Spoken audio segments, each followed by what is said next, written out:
اور خواتین کو تو چاہیے کہ وہ گھر سے نہ نکلیں،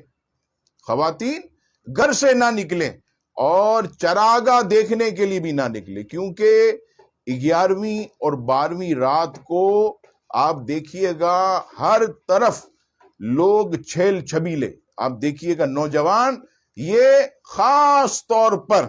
خواتین کو دیکھنے کے لیے نکلتے، چھیڑ چھاڑ کے لیے۔ ہمیں ضرورت نہیں ہے کہ ہم نکلیں، آپ اگر اپنی خواتین کو چراگاہ دکھانا ہے دوسری شب کو چلے جائیں، تیسری کو، یہ 12ویں رات کو ہی یا 12 ربیع الاول کے بعد 13ویں رات کو نکلنا